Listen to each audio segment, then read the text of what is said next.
Patuloy ang pagganda ng peace situation sa bansa.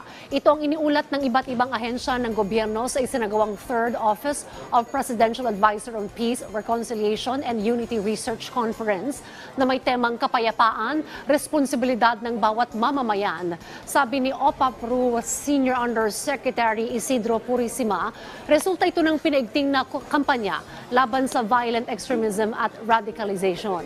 Ito ay sa pamagitan din aniya ng community programs para sa kaligtasan ng mga mamamayan.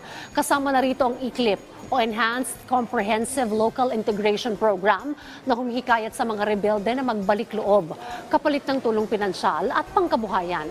Mula sa pang-16 na pwesto noong 2021 ay naging pang-18 ang Global Terrorism Index ng Pilipinas nitong 2023. Nakamit umano ito sa pamamagitan ng National Action Plan kung saan nagsama-sama ang mga ahensya ng pamahalaan.